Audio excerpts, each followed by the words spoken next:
Okay, we're looking into the fifth chakra, the throat chakra, prana energy, chi energy, ki energy, and of course this has to do with Kundalini energy. And there's 7 chakras, and this is a site speaking on chakra info. And we're going to go down, and the term Kundalini is used to refer to the vital force or energy that we all hold within us, often called the sleeping goddess or serpent power. It is represented as a serpent coiled around the first chakra or root chakra at the base of the spine. How does Kundalini energy connect with your chakras? Imagine the chakra system as existing on a single electrical circuit that runs lengthwise up the spine with lights at the location of each of the chakras. As Kundalini rises and travels up the spinal column, it passes through each of the chakras on its way, giving each a boost, so to speak, and making it light up. And you can go to more right here on Kundalini and the chakras. Let's check it out.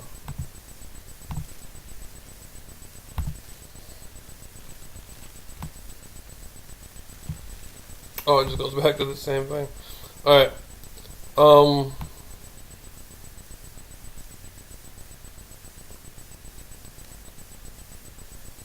What happens when Kundalini awakens? Considered a form of spiritual energy. Raising Kundalini requires one to be firmly disciplined in both mind and body in order to be properly prepared to embrace the responsibility that comes with Kundalini awakening. The phrase Kundalini awakening essentially refers to the discovery and awakening of inner knowledge.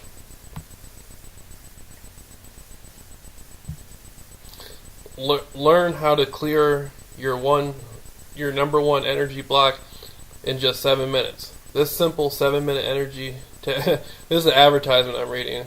This technique is an excellent way to experience the power of energy. It will clear your number one block and you'll feel different right away. Watch out for amazing synchronicities right after you do this. In this masterclass you also learn. A good way to also clear your chakra system is just simply to go to a chiropractor or do stretches. Massage, I think massage is the best form. What are the symptoms of a Kundalini awakening? Awakening Kundalini Shakti can thrust you into a whirlwind of attempting to make sense of what you're experiencing. Some people are unable to cope.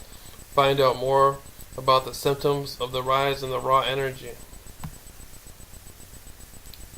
Using yoga to activate Kundalini. When one or more of the chakras become blocked, physical and mental elements can arise. A yoga practice that is specifically designed to activate and balance your chakra. Why is Kundalini called the serpent power? Traditionally, the image of the Kundalini serpent is used to represent the source of raw energy. The serpent power is cultivated through different types of yoga and meditations that wrap an aura of secret and esotericism around this natural phenomenon. The Kundalini experience, from ancient wisdom to today's lifestyle.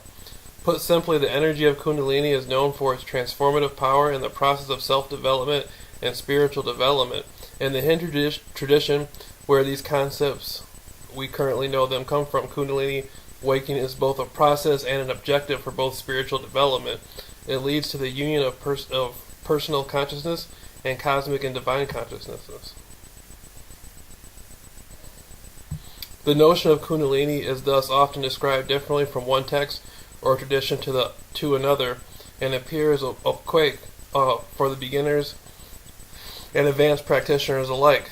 Let's add the content lost in translation from ancient texts as well as cultural differences, and we end up with an idea wrapped in the mystery and a personal stories as fascinating as sometimes frightening. Nevertheless, it's important to bear in mind that this vital force is a natural phenomenon participating in our development in various degrees depending on our predispositions at birth, preparatory work and practices, as well as our life circumstances. Kundalini energy and the nervous system.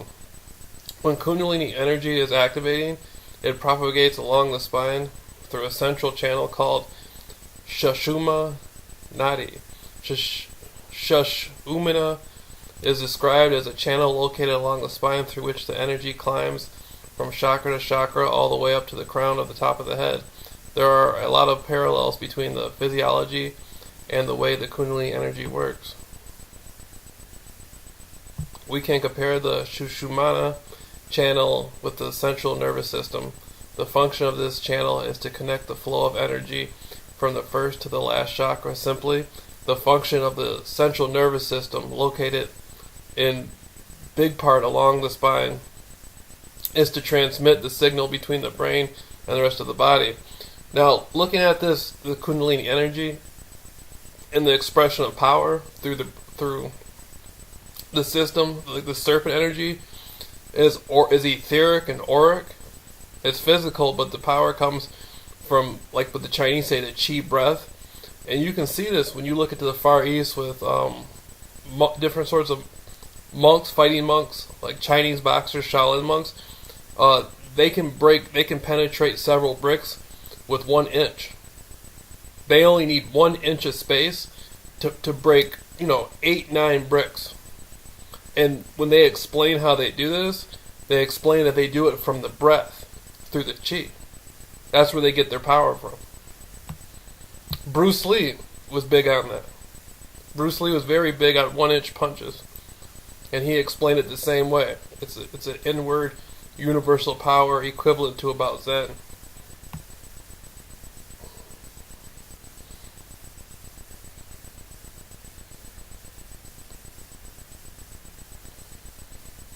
So this is a cool article.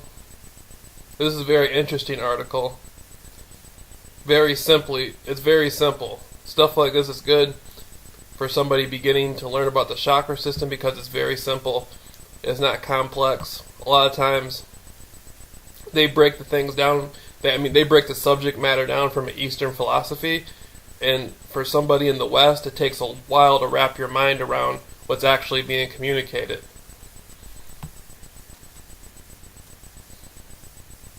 The simplicity of it makes it very comprehensible.